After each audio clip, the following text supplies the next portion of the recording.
Hey, did you know No Time Like Joe Time is on YouTube and it's a podcast? Well, I'm glad you did. I would ask you to share it, but you probably wouldn't because you're too scared. Too scared to share the channel. Oh, poor little person. Whew. One thing I like about this podcast is how well I know I connect with the audience. Really good at it.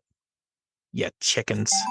Welcome to No Time Like Joe Time, where we transfer data into our brain and we make meaning out of it with the best computer of all, our brains.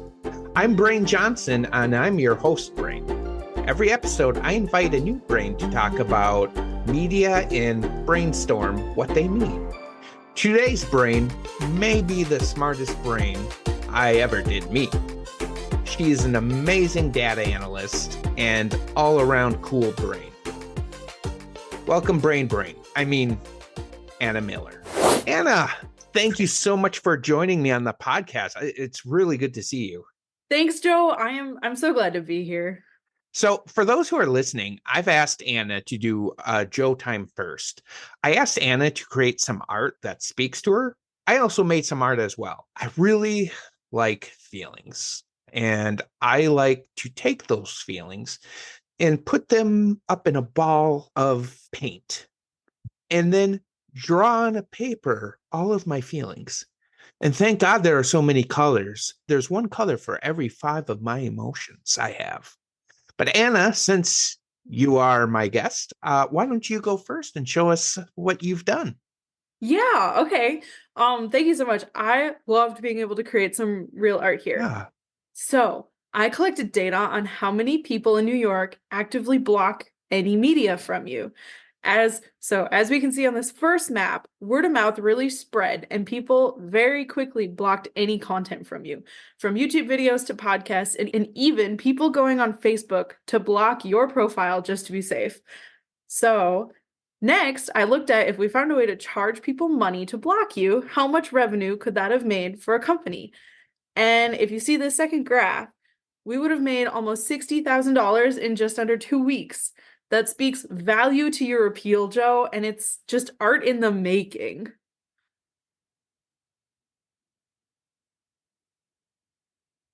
Okay. Let's put aside this is hurtful. I have 2 questions for you. First, why'd you pick data to analyze? Oh, all my friends and family have started asking if we were safe from the Joe content, and so I just had to investigate. Okay. Okay. And second question, just little question. Why did you do this? I said art. This is art, okay? Like, look at the story the data tells. You can take random numbers and tell a story, predict the future, or understand trends. It's pure art. Anna, I meant like painting or drawing. I worked really hard on my art.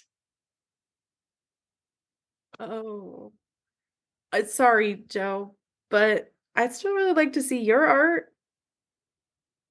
Really? Yeah. Okay. Here it is. Oh, that's really nice. Is it supposed to be you? What? No, it's a shark from a side view. Does everybody say that? Can you tell me how to block my content?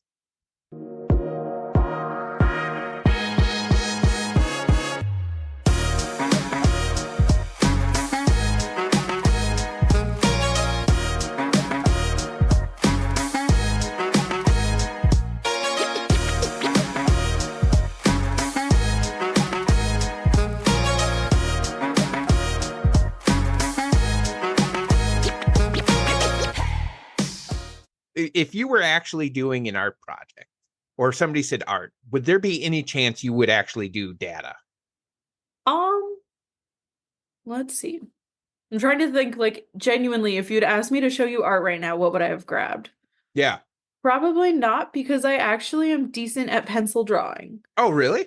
Yeah, like I don't have any pictures. Oh, shoot. But yeah, like I actually did used to. However, if you made it like more general and you just said like, show me something you're weirdly proud of Oh, you made, sure. then I would probably pull out my personal like data finance spreadsheet that's got like all of my monies and where they go every month, and I can guess where I'll be in 6 months and stuff like that. Picture like coming to your house and you have some pictures of family, but then there's picture frames of data sheets. Honestly, that'd be pretty iconic. I feel like that's not too far from the truth. A framed physics problem above me.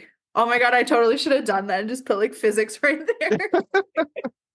Oh, that would have been great. Oh, that's hilarious. This episode, so how I decide to do each episode, there's a few factors. One is if the person, like I've had some people be like, these are the clips I want to use.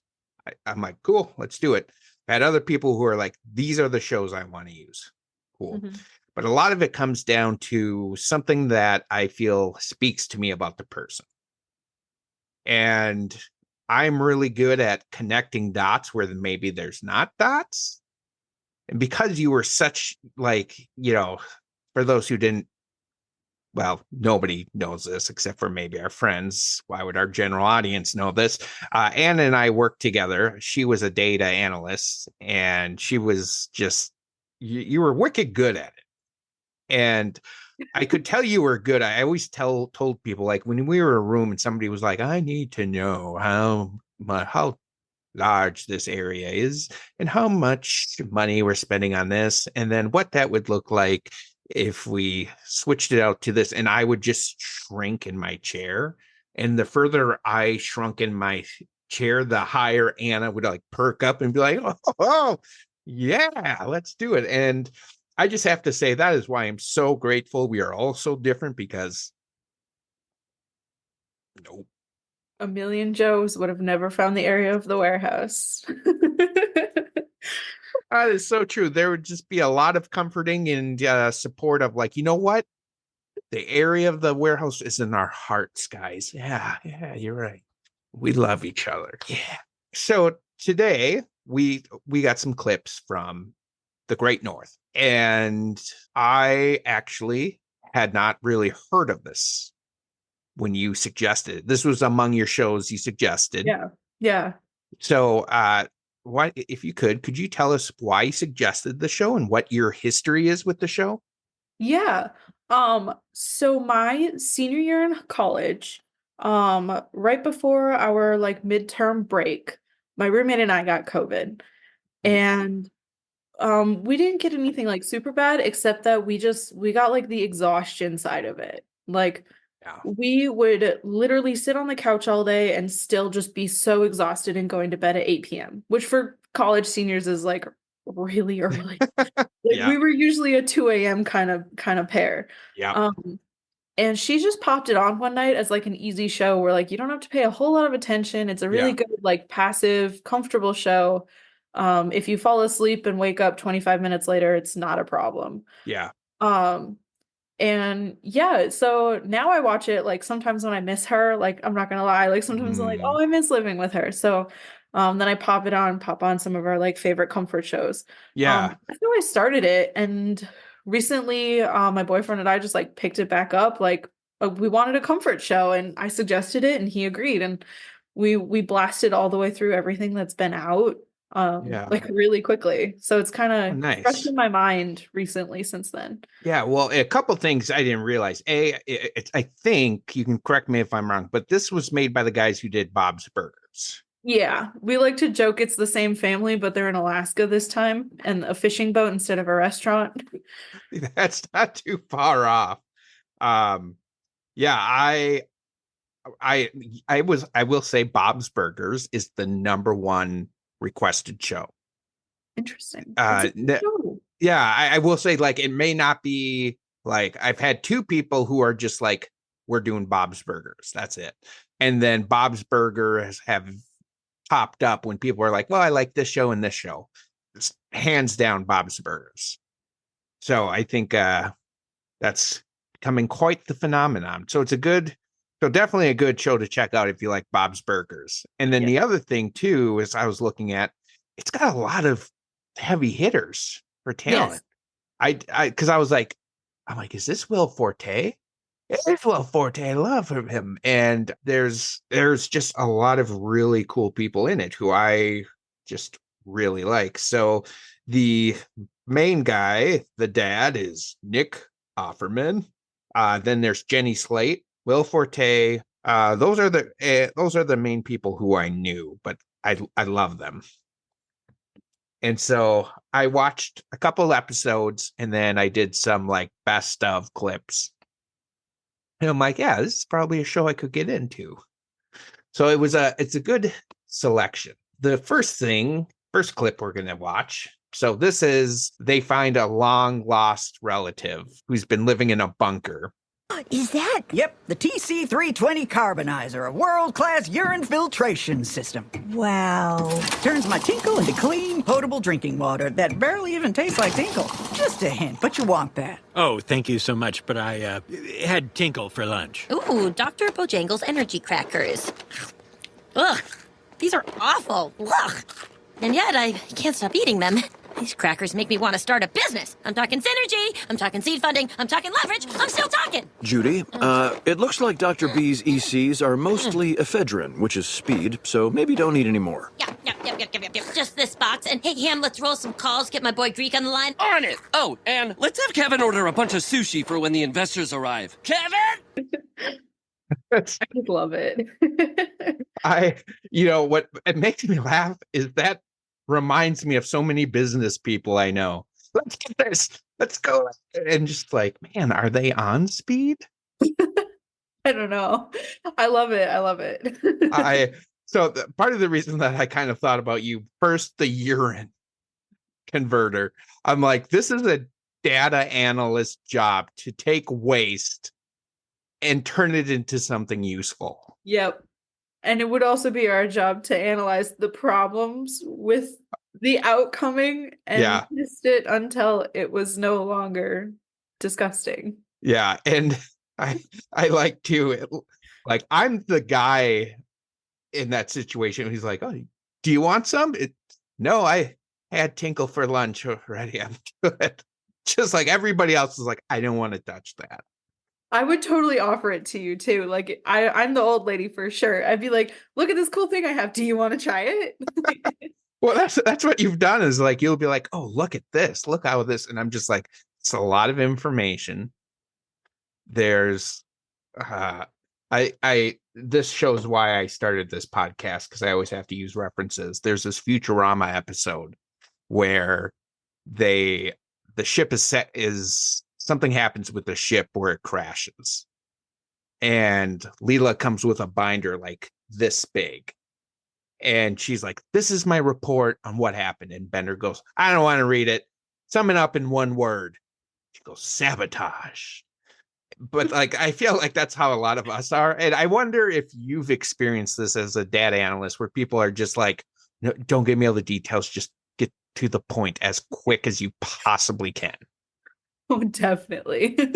Sometimes I get so excited too, because I'll be really excited about like the thick report I just read. And I'll be like, guys, look at this. I've got it all laid out, every single detail. And they're like, okay, what's the answer?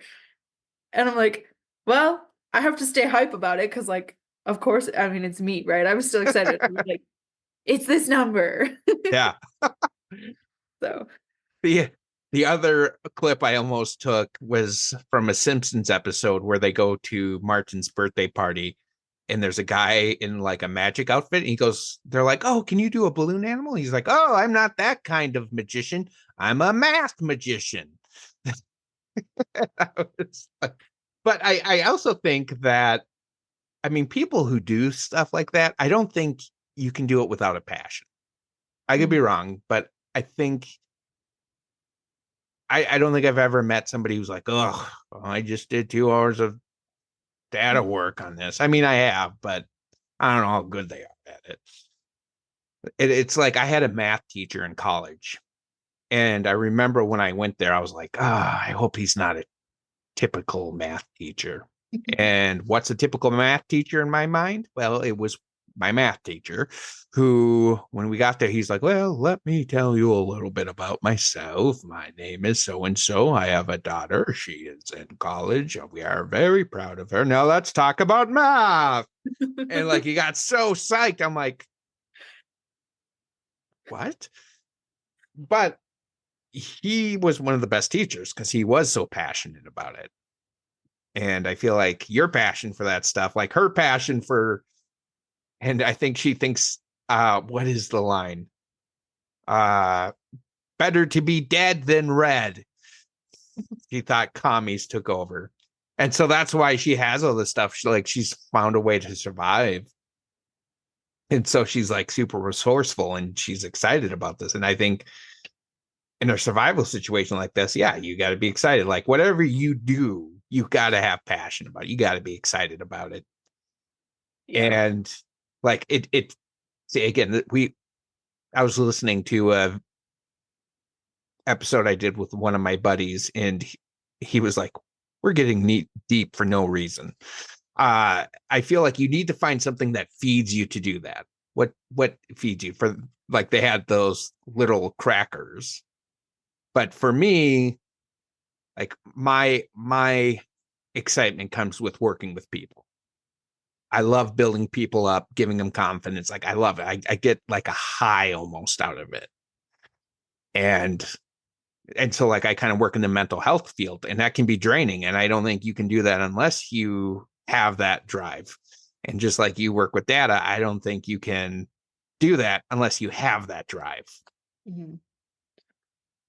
Yeah, I definitely could not work in the mental health field. That is for sure. That takes I always say, like, that takes a special kind of person. It's not me.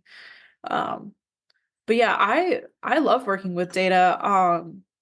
I feel like, math teachers, they always say like, well, there's a right and there's a wrong and it's very measurable. And like when I was younger, I thought that was like the dumbest thing. I was like, that's not a reason to love it. Only that is why I love it. Like I love, like, you can look at just the set of data, you can get a clear answer, and it's very actionable too. Like I love like I especially love when the data, like, it lines up and you're like, there is a solution, here is what we do. And it's just such a clear path forward. Like, yeah, that's totally like what excites me inside of this, is like, I actually love having that clean answer with, like, especially when the question is something I care about too, I think. Like, if the question is like, how many cockroaches does it take to eat a loaf of bread? Like, okay, I'm morbidly curious, but I'm not going to do this more than once. But like, if it's something where like the question is motivating too, I think that's even bigger part of it. I think is like a motivating question with a clean answer and an action is like, that's what I love. Like, I love to get excited about, like, what are we fixing? How are we doing it? And why is that the best way to do it? That's so cool though. I think, how I see the world is looking at that. I'm like, if we didn't have people like that, we wouldn't be able to say like, hey, this percentage of people are homeless because of these reasons, and this is where we need the most support. Like it's because we need people to analyze that data. And so it's always easy to look at somebody like, oh, they're working with people. What a saint. But at the same time, I couldn't do what I do if people weren't realizing like, oh, hey, look, here's numbers that show we actually need this. Here's like, so my new role as a peer support specialist, like a lot of people are like, we don't know what that is. And it's because it hasn't been around for very long. I think it started in the 70s, but for those who don't know, a peer support specialist is you've got to hit a very like thin line of criteria, which is you have had to have a mental health crisis or be in some kind of recovery, but you also have to be functional enough to be able to be supportive. And you have to get certified through the state. Like that is like legally you have to be certified. And so I was able to get certified and starting that job. And so basically will be working with people who are trying to get back on track and just talking, using my story to help them see like, hey, there's hope. But it's because there was data analysts showing like this is actually effective. It's still going on. So I just think in a grand scheme of things, it's so cool how like everything matters. Can I ask what do you think has been the most meaningful data you've ever like? What is the most meaningful question that you found answers for? Oh, that's tough.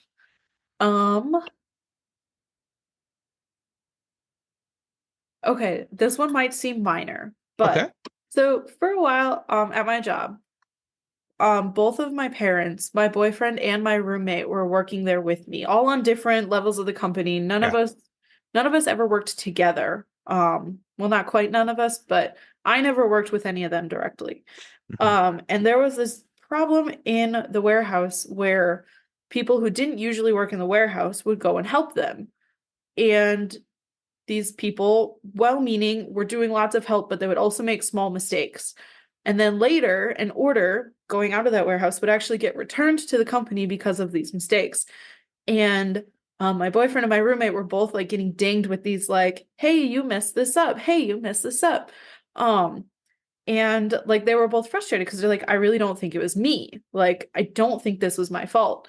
And so I got to spend some time building a system to track the orders just so that when somebody would ship an order or like anything they did with it, it would attach a name to it. And then later I got to analyze the data and see which orders came back and which ones didn't. And I made sure everybody working at the company had a barcode that they would do. So if anybody in the company helped, if an order came back, we always knew what happened. And it was like, it's a really small thing, but I just remember like being really proud that like these people who are very dear to me, like I got to find a concrete problem and analyze and find a real concrete solution. And so like maybe it's not the most meaningful to the world, but to me, I was always just like I made a real difference right there just for the people who I do care about. Like I made their day a little better. Yeah. So Well, what comes to mind, there's a line I will always love. It's from a movie. And there's this little old lady who's trying to work hard to get this like mayor voted in. And her grandson goes, Grandma, he's not going to change the world. And she goes, I don't live in the world. I live in this neighborhood. And that's all I need changed. And so I think about that where, I mean, I think so many people can relate to this. Like if you're on the ground floor, if anything goes wrong, it's like, oh, it's you. And to be able to have that validation, be like, no, that one wasn't me. mhm. I think that's very meaningful. And like you said, these were people you really care about and were able to just give some validation to. It would have been funny if everything came back, Joe. That would have. We removed him and errors went down 300%. Production went 300% up. You know, I never did that analysis after you left. I never ran a have errors changed significantly. Now, I almost wish I had just for this moment. Because we found out we didn't need to. Things were going swimmingly. I side note, I was working with somebody and I was doing these bits and he goes, you really like torturing yourself, don't you? And I'm like, I do. It's so funny. Yes. Yes, you do. Just in case any of you guys listening don't know, when Joe leads a team, when I was there with him, every morning started with a joke. Every single morning. And most of them were self-deprecating, and I think we all lived for it. Like it was like we looked for it like 8:15, Joe was gonna make fun of himself. It would be a great start to the day. I also always liked for me, my thrill of the day came from watching everybody's eye roll and get that sense where people were asking, what's my life? And just, What decision did I make that led me here? why did I do this? For our next clip, we've been kind of talking about art and how it can come in different forms.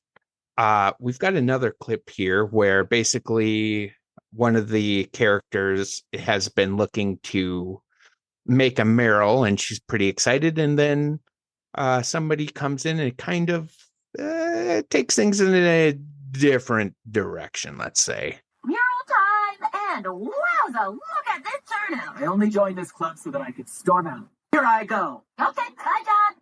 I want to thank you all for volunteering to be here to help me birth my autistic child. And I'm refusing the epidural because I want to feel when this thing crowds. Hello, everyone. Your first lesson about art isn't about what you see. It's about what's going on underneath. I think she's talking about that tiny hat. Should we go start prepping the wall? Not so fast, Judy. We don't even know what we're going to paint yet. No, I have a few ideas. Judy, we'll get to it. But first, I'd like to run through a series of exercises to see what we'd like to scream to the world. Let's begin. Each student will answer one important question. What do you think when I say art? Peanut butter. That's my best trick. I have to say, could you imagine data analysts acting like rock stars or like divas like that? I will not present the data until I have my peanut M&Ms. I would love to be able to do that. Can you imagine? I would love to be able to present data like that. Be like, actually, someone could get me a coffee, then I'll load the sheet. Or an alternate reality where like data analyst has become like the rock show. We're like, we're going to see Anna Miller. She's gonna show a graph on how like the different life spans of different animals and what environments, and like you're just going through stuff and people are like, ah. Wow. I mean, I would love to see someone lose their mind when I use like a control enter function on Google Sheets. That's my life goal now. Thanks, Joe. Somebody out there. I just have to also say, I love the guy who's like, I only joined this club so I could storm out. I love him. He's a great character. I also absolutely love Judy just like, okay, bye. Yeah. Like, she just unfazed. Oh, I laughed so hard at that scene. Just the only reason I joined this club to do it. That cracked me up. And yeah, I loved the lady who came in and just, what do you think of art? I still wonder if I should have. I almost added the next clip in where they're all screaming on the ground and they're like, oh, okay, how'd that feel about art? It feels like seemingly it has nothing to do with art. That would be, yeah, that would be funny. I mean, that's a good scene too. I love it. Yeah, but just that, I like that guy. There's some people who just don't have that artistic touch. I know I have some creativity, but the creativity in the sense of like making a painting or doing this drawing where like abstract art, like I love going to the art museum and seeing all the stuff people do. I'm like that kid they're like, what's art to you? Peanut butter? And just way off. Good try. Not an invalid answer because there's no wrong answers because it's not math, right? Yeah. That I was going to ask you about that. So with the data analysts, is there, again, getting deep for no reason, is there a part of it that you like it because there are solid answers? I mean, is it like, and not just because they're solid answers, but is there something peaceful about it? Like sometimes I will do overtime when I don't feel like things are going smooth at home. Like if we're struggling with money or something's going on health-wise, like when I'm at work, there's a control sense. So I'm just curious if you have any of that or not at all. Definitely. No, when I have a rough week at work or at home or whatever, you'll totally find me like just extra balancing my little finance spreadsheet. Like it's got like 8 tabs, it keeps track of everything. Like it's totally a relaxing thing to me. Especially like, this sounds so nerdy. Like it's a familiar spreadsheet. Like, I built this spreadsheet. It's really cool. It's got a lot of functions in it, but I know all the things inside of it. So if I decide like, I think I would like to use a slightly different average in guessing my savings next year. Like I know the function, it's really easy to just Mm, hit and watch the changes. yeah. Watch that like potential, savings value or the Yeah. like the potential numbers like change. And Yeah. like I have a different spreadsheet that I built. If you've ever seen the Wordle, um New York Times has a different one that's a square. I don't Yeah. know, you might want to cut this out because it's irrelevant, but I'm cool. It's cool. So No. We're gonna keep this in. okay. So it's a square and each part of the square has three letters on top and you draw lines from the letters to create words. And your goal is to create a chain that includes all the letters with the least number of words. Um and I was having a rough week.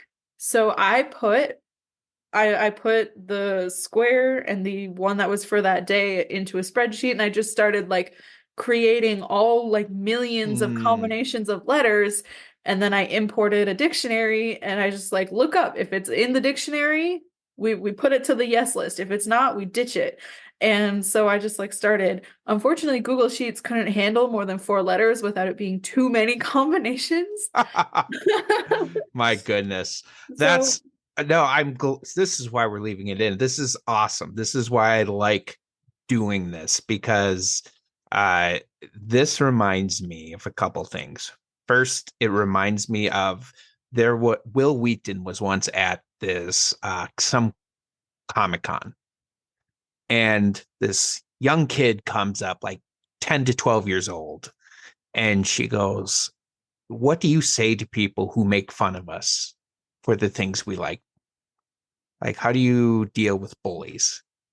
And Will Wheaton's like, I think it's important to learn about each other because why somebody loves tetherball might be a reason why we love Doctor Who.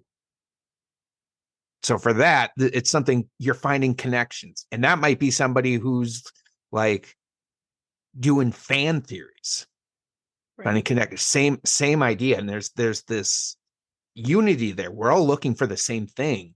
We're looking for something that's comforting, and if we too quickly look at it and be like, oh my god, that's what do you do, numbers, we'll realize like the reason we're doing what we're doing is this: we're both looking for the same thing. yeah, I mean, definitely. And there's a great scene with Ted Lasso. We actually have it on this series, but Ted talks about being curious, not judgmental. And so, no, I think that's awesome. I think that's actually, this is going to sound nerdy, but it's actually really meaningful that you shared that, because it's just this look at things that mean something to different people. And maybe that kid actually was serious. Maybe he did mean peanut butter. Maybe it was like, no, like I like the feel of it. When I'm not doing good, I like to put peanut butter on a cracker and eat it. That's art to me. I mean, that's her brother, isn't it? Yeah, I think so. Maybe, Because I her don't know. brother, he turns out to be like a chef or a baker. Oh, He turns out to be a baker. oh, So like now that you say that, oh, I feel so smart right now. Like now that yeah, you say that though, like he actually might mean it because he's a baker. Maybe peanut butter is like art to yeah, him. Like it's a cooking ingredient, it's a texture, it's an intense flavor. Like I don't know, there's an argument to be made there. yeah, exactly. And I love this idea. See, this is why this is a great podcast. Because there's this beautiful balance between like things being clear and crisp and very open to interpretation. What is meaningful? Like doing data analysts can be meaningful. It can be, it can, you may feel the same thing somebody feels when they're looking at a painting. Mm-hmm. But at the same time, what you're doing, like there's clear cut answers, but there's beauty in that. I also think of The Simpsons. There's an episode where they split the boys and girls up from each other, and they both do their own school. And I always felt like I do way better at the girls' school because it starts off Lisa's in math class and they've got like chill music going on and the lights are dimmed and they're like, how do you feel about 3? And I'm like, yeah, that's the math I want to do. And then she sneaks out, she goes to the boys and she sees they're like, oh, like, what's the remainder in this problem? And they're doing it very like direct math. And she's like, ah, that looks good. So, you know what? I think what I'm getting out of this, and it's to me very cool, is how we all see the world in different ways. What we see as beauty, what we see as different. And I'm just like, oh, I hope if anybody's here who's listening to this, we got to find a way to get you connected with Anna just so you guys can have a big reaction to her data sheets. Like we should I'm going to get this podcast big enough so we have a petition where there's a full like auditorium and Anna does a presentation and everybody loses their mind. Like 10 minutes standing ovation and they're yelling encore. I would die for that. That would be amazing. Yeah, that's so cool. The other thing I almost picked up with, but I bashfully backed out of it, is the direction that lady takes it. Because this kid wants to do like, is it like fingers across the world? Yeah. And then this lady's like, we're gonna make a giant vagina. Yep. That's a statement. She makes a big statement with it too. Yeah. And oh god, see, now my mind's clicking because that can be both data and art too. You can use it for craft it to your will. Yeah. And you can I'll have to have you speak on this more, but I know I've learned this. There are ways to kind of tweak data to work for you. Can you tell us like how you do that? Oh, yeah. There's like this one really obvious one. I'll send you a screenshot, Joe, because you can put it up. Yeah. Where it's someone takes a poll and they show a graph and one column shows one, like they take a poll with 2 answers, yes or no. And the yeses like win by like, it looks so much. But if you look at the numbers, the yeses are 50 and the no's are 49. But they've just drawn it so extremely that it doesn't really portray how close it is. So just like literally the like visualization of the data is totally skewed. But like also like just in a data set, like you know, whenever I take a data set, like I look for the outliers and see like why might this not be the best piece of data to include? Like I'm trying to think of like a good example, but just like something where like this would never happen again, or like this was a weird fluke, a weird mistake. I don't really want it in here affecting my averages or like affecting the results because it's not going to happen again. Or like at a company, when a process changes, you don't want to use data from before the switch because everything's different now. So it's not a really well-informed piece of information you're going to get from that. But like if you wanted to be like malicious with it, you could totally like leave that weird piece of data in, or you could grab from before whatever process switch, or you could pull too much out. You could be like, I don't know, like this is wrong and this is weird, and like you could pull too much out and totally skew an answer. There's definitely like a lot of honesty and integrity that goes into like really representing the data. Like you know, you have to like, what are you looking at, and is your end result truly representative of the whole set when you're finished? Gosh. Yeah, that's so cool. And I remember learning, like, I wish I could remember exactly, but like if you, the example we had, like if LeBron James and Shaq both played in the same basketball game, and if like Shaq had better statistics first half and the second half, but if you put it all together, it's possible that LeBron James might have overall better statistics. And it was really like, I'm like, I can't explain it well, but it's just crazy how like you talk about how, there is black and white answers, but you got to know how to get there. Mhm. And I see that with like, I was watching some stuff about like documentaries about how it's so easy to, I mean, there's propaganda, right? That's basically what propaganda is. Art made to make somebody feel a certain way. I have this thought. I don't have a direction. So if you Yeah. don't have more on it, like I don't know. Oh. I just thought Judy is my favorite character in that show just because she's something every like little girl who's ever felt left out can totally relate to. And the moment where like she's got this grand idea and she's so sure it's Oh, the future, she's like, this is it. This is the beginning of my future. And someone else comes in and is like, la di da, let's try this and this and this, and we're gonna make a big statement that has nothing to do with what yeah. you ever thought. Um, Yeah. I totally think there's something there. I don't have a lot more No, thought there than that. totally is. No, I didn't even think about that. That's a great point of view where I think I read that I went to a school today to meet one of the people I read with, and I'm not going to get this word for word, but it's like we believe that every student deserves an adult who believes in them, who encourages them to grow and find out all they can be. Mhm. And also, there's another great line from Ted Lasso, which is he talks about winning and losing. He's like, for me, it's not about winning or losing. It's about making these guys the best versions of themselves on and off the field. And that can be hard at times, but it's also hard not having somebody believe in you while you're growing up. Mhm. And I think, yeah, this is her passion, art. And then this lady comes in and just it's almost like she corrupts it Mhm. because Judy just wants to make something like I just want to make this beautiful, Mhm. like fingers around the world.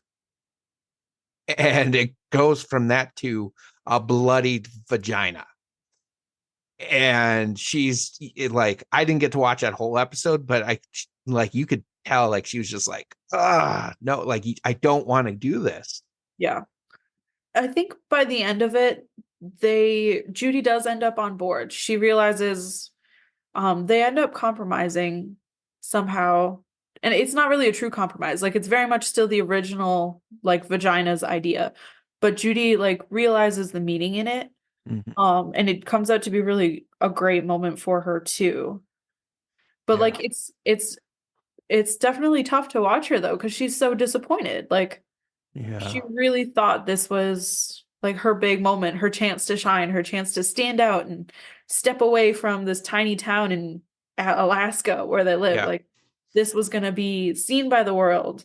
And to have just a grown up just like kind of squish her a little bit there. Mm-hmm. Well, I think this fits perfectly in what we've been talking about. We've been talking about like seeing like what you see in data, like how there's beauty there. Like if this teacher would have stopped and said, oh, this kid has a message in there too. Mhm. Like I have a message here, but she's got a message too, and understand that. Right. Like you could pull that out of them. And I think that's so important that, for me as a leader, that's one of the most important things I do is I see what the person is. And I never think I'm not putting it in them. Like I can never be like, oh, I'm going to make you a data analyst, Anna. But what I can do is say, hey, you're really good at this. I see you're good at this. You should think more about this and building your confidence so you can bring it out of yourself. I heard it once like kind of explained like putting coins in a bank where like when you support someone, you're like, I see your idea. I think it's good. Like you're depositing a coin. Mm, And like eventually someone has enough coins in their bank that like they can use it. Like, if she had put coins in Judy's bank, she would have had that confidence mm, to like put that art on the wall. And mhm. instead she kind of she hit the bank with a sledgehammer and did her own thing. Yeah, exactly. And I think that's, yeah, I think that's such a, I'm glad you brought that up. I think that's a really powerful image. You talked about answering meaningful questions. Mm-hmm. I also like just making, and if there's art everywhere, maybe there's art in how we treat others.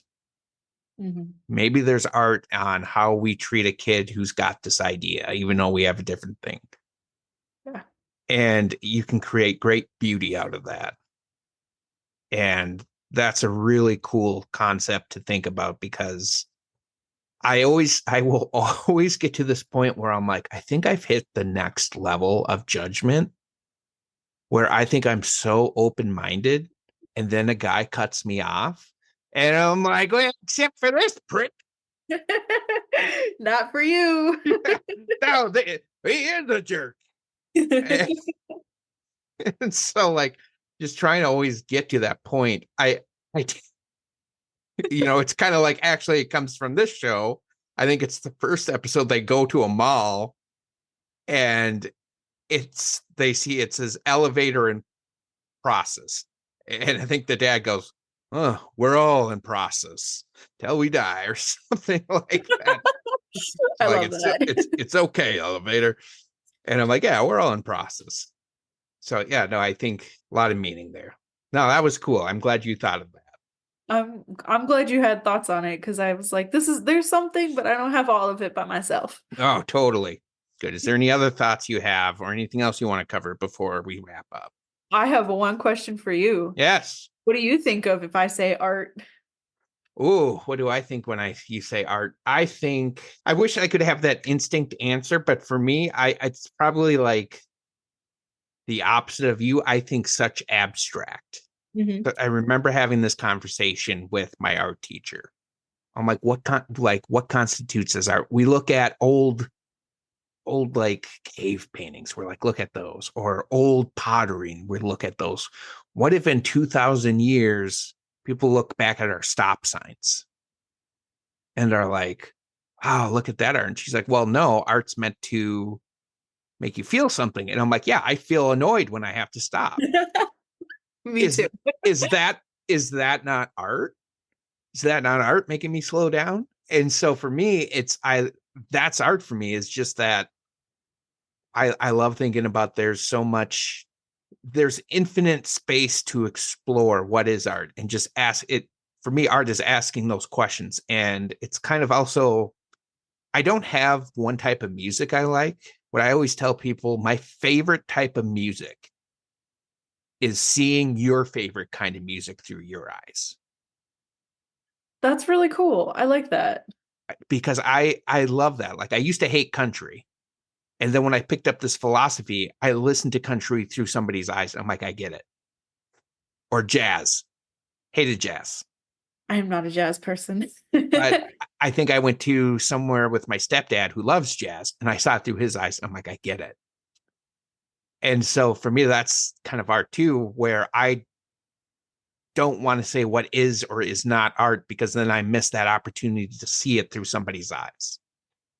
And for me, I don't know, there's something holy or just sacred in that moment. Yeah. Where you experience the world through somebody else's eyes, because you're now bigger than yourself.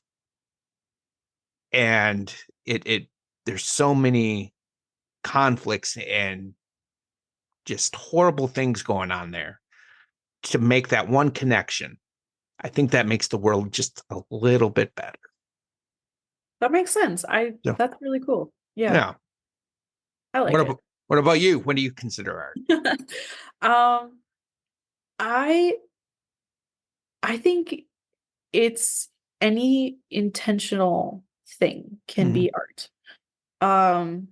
Like I don't necessarily think like a sunset isn't art, but taking a picture of it is. If that makes sense. It's the intent, it's the choice.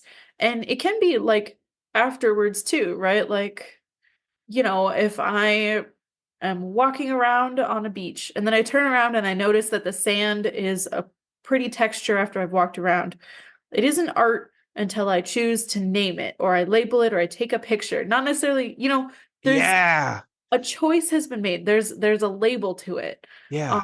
Which I think fits with yours. Like, yeah. there's definitely like a choice to see something through someone else's eyes. I think that totally makes sense.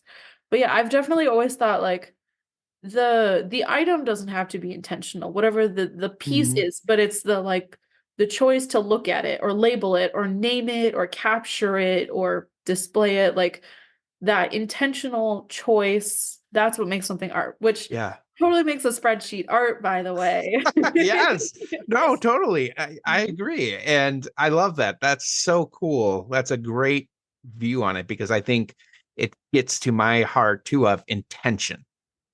Your intention on something, your intention to encourage someone, your intention to and like I always like there was a scene in the Mr. Rogers movie with Tom Hanks where the reporter is like, he must be some kind of saint.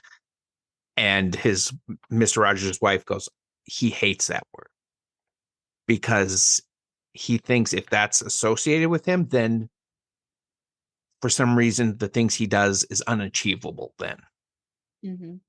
And I like that concept that, intention isn't always like what I do walking beside somebody. Sometimes people need a kick in the butt. They Yeah. need that. Sometimes people need data to show them why this is a right way to go.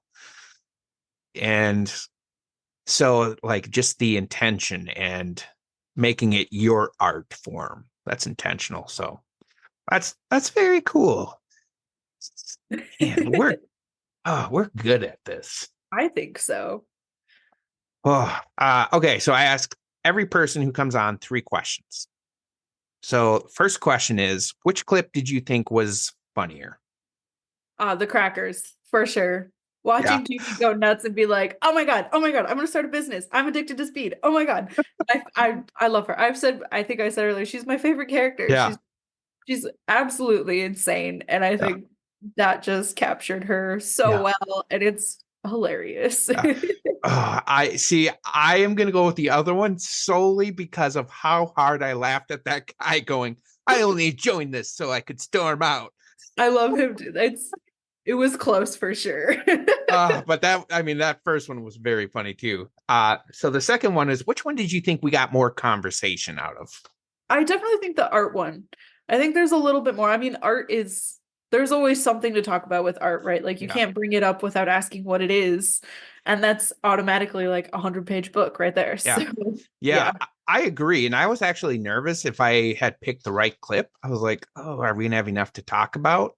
But yeah, no, it exploded into like so many awesome directions. I loved it. It was great. The final question is if we had to like do a deep dive, like just analyze everything about the clip, which clip would you want to do that? okay, I really like them both. I know it's tough. It's really tough because like I feel like the art one is the easy answer because there's always something more to say about art. Yeah. But I think if I were to like go write an essay right now, it would be about the crackers. I feel like there's so much to say about like what motivates a person. What is the thing that gets behind you and kicks your butt in the morning? And for Judy, it might be speed. And for me, it might be a motivating question with an answer. And for you, it might be helping people. Like I feel like that might be where I would be like, I think there's a lot that's said on art, and I don't have more to say that someone else hasn't already put in better words. Like nothing against myself, but like art is a well explored subject. I would love to see motivation. Like Yeah. I think I would have Yes. more to add to that conversation. So yeah. Actually, I agree. I was thinking I was going to pick that clip as well, where like, yeah, we could definitely keep adding, but like also I would love to take the direction of like what drives a person to kind of be isolated like that to the point where they're drinking their own pee, basically. I mean, it's going through a filter, but then you can also talk about how we take, bad things and we can take them into something good. So I think there's so many things. So I'd agree with you. Okay, so as we wrap up, I always ask people if somebody listens to this and they're like, holy crud, this Anna person's cool. Can they reach out to you on social media? And if so, where could they find you? Yeah, for sure. My Instagram is Halla, HALLA_Miller. And my LinkedIn is just Anna Halla Miller. Yes, please feel free. Nice. Very cool. For me, I do have a second podcast called Two Voices, Two Story. Wait, no, Two Voices, One Story. There it is. And it's a podcast I do with my wife, and we take just a really deep personal look at stuff we've gone through and so forth. So check that out. Anna, thank you so much for being here. It was so much fun. I'm so glad that you were willing to come on and give us your perspective. So thank you. Thanks for having me. This is really fun. I had Awesome. All right. Well, thanks, everybody. We'll see you next time. like this part you probably can't put in the podcast, but I always say like, well, future Anna can suck a dick. I'm put whatever on. We've had curses on here. Oh, great. Future Anna can suck a dick. Yeah. She can do dishes tomorrow. We've said rough words like fart. So